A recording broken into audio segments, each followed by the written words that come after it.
This video is a compilation summarizing each of my 10 novels written over the past 20 years. My purpose is to entice you to sample some, or indeed all, my work. For that, I shall be eternally grateful. Thank you.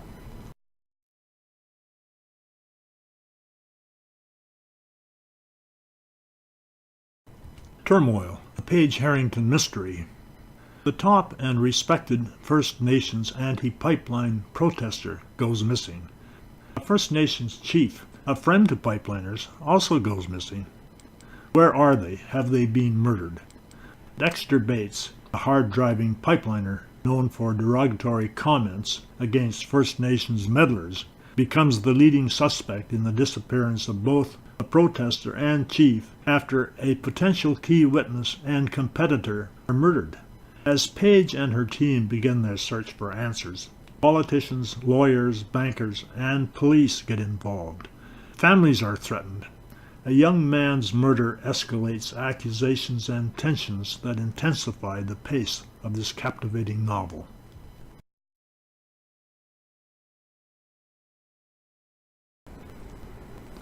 The Bratva Maneuver, a Paige Harrington mystery. Federal investigators discover that Bratva, Russia's most powerful and dangerous criminal organization, plans to gain control of a major U.S. bank. Then a senior executive at that bank is killed in a suspicious accident. Some say murder. Paige joins the investigation and discovers deceit, bribery, betrayal, and corruption everywhere. Those who interfere begin to disappear. How will Bratva be stopped? Can Bratva be stopped?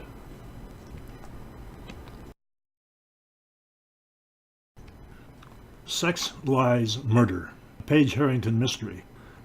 The notorious Sinaloa cartel has a trader in the U.S., a trader with connections to 3 powerful women who threaten Sinaloa's U.S. operations. At any cost, beautiful and smart Alexia Beaumont, unpredictable and captivating Molly Ogden, and driven Angela Parsons have to be stopped. Paige begins to work with federal investigators, and she too becomes a target. As this intriguing story progresses, all 4 women confront powerful establishment lawyers, bankers, and leading businessmen who orchestrate an intricate series of murder plots.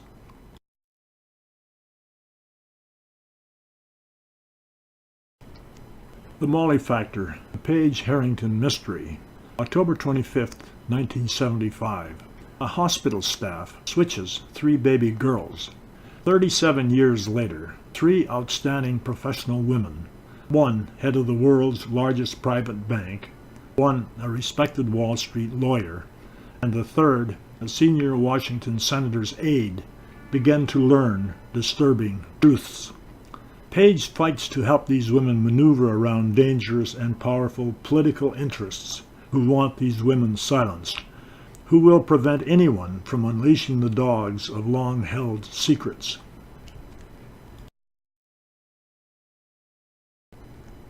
Barely Dead, a Paige Harrington mystery. Paige learns a lifelong friend has been killed. Suicide, according to the police, but she knows better. To find his killer, she becomes a stripper in the club the suspected killers frequent, puts her life at risk, and sees her father, a Superior Court judge, arrested for bribery in a far-reaching scandal involving murder, kidnapping, and a deadly chemical plant.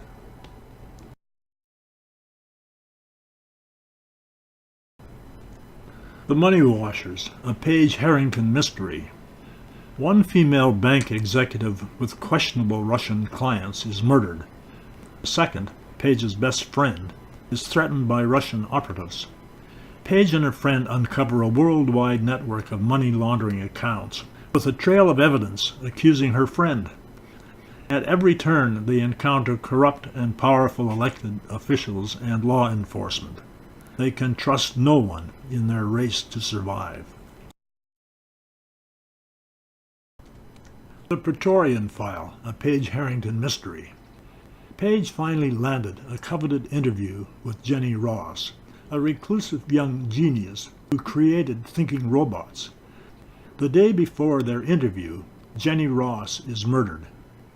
As Page probes the deep veil of secrecy surrounding Praetorian, the multi-million-dollar investor in Jenny's brainchild, she discovers seemingly unstoppable evil and power. Amid more murders, Page risks her life to save an imprisoned friend and helps destroy Praetorian. The Ophidian Affliction, a summary. In 1976, Tom Wilson saved a fellow naval cadet's life and sent her attackers to prison. 34 years later, now Admiral Tom Wilson's adult daughter is kidnapped and targeted for murder.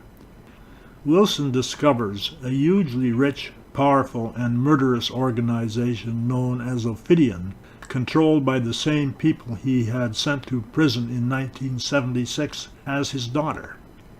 On the president's orders, Wilson agrees to destroy Ophidian, though it may cost his daughter's life.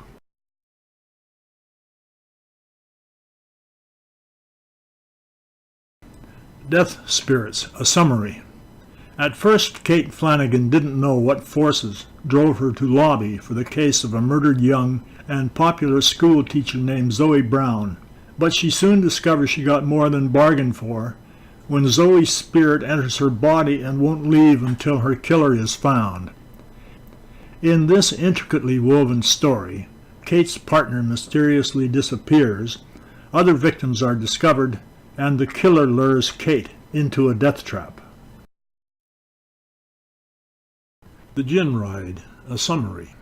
In the beginning, Neville Price was a successful New York City bank executive with a wonderful family. Everything was going his way. 9 months later, he is a drunk, living in flophouses and sleeping in doorways. He is divorced. His son is killed in a tragic accident. What happened?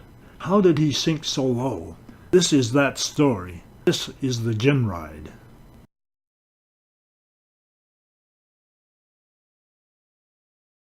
Many have asked about Paige Harrington, the protagonist in 7 of my 10 novels.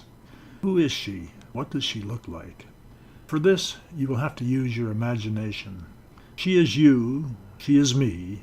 She is a compilation of a person we have all admired for their integrity and strength of mission. My Paige was born in 1975 in High River, Alberta, Canada, a small town roughly 60 kilometers south of Calgary. I have made my Paige tall, 5 foot 11 inches or 180 centimeters. I have given her red hair. She trained as a ballet dancer. She excelled in all sports, particularly swimming, and was on the Canadian Olympic team for 2 years. She became a crack sharpshooter with pistols and long guns. Canada's police force, the RCMP, invited her to their self-defense program where she attained the top level. My Paige graduated grade 12 in 1993, went to Vassar College in Poughkeepsie, New York, her mother's alma mater, for 2 years, and then moved to New York City to study journalism at Columbia University. In her first year in New York City, My Paige met Eileen Ford of the Ford Modeling Agency, who signed her to a contract. For 2 years, Paige graced the fashion runways of Paris, Milan, Tokyo, London, and New York as one of Ford's top models. In 1999, she returned to Columbia to finish her degree. She graduated in 2003. Her first job was in Seattle as a sports reporter for the Seattle Times. After a year, she moved to Los Angeles to take a world news post with the Los Angeles Times. That assignment took her to Bhopal, India, the site of the Union Carbide disaster that killed 3,800 and injured over 2,800. Her follow-up story won her a Pulitzer Prize. She doggedly pursued other ecological disasters, and her reporting won her additional awards and recognition nationally and internationally. In 2004, she moved to New York City, where she continued reporting worldwide environmental disasters for the major news magazines. She spent considerable time in the Middle East, principally Iraq, Saudi Arabia, and Afghanistan, reporting the mistreatment of women. That's when she met Bibi Morgan, publisher and editor-in-chief of Madame Magazine, a monthly covering professional women's issues worldwide and published in a dozen languages. Beebe asked for and received right of first refusal on Page's reports on issues impacting professional women. That began a strong business relationship and friendship. Each of my Page Harrington novels not only draws on some aspects of her diverse background, but introduces new aspects about the life and loves of this remarkable person. We all have a Page Harrington in our lives. I can assure you each would be possessed of many admired talents and attributes. Amid the noise of the sirens that seem to continually roar down Broadway here in New York City, that is the story of my novels. I do hope you'll have a chance to read one or more and find them to your liking. Thank you for listening.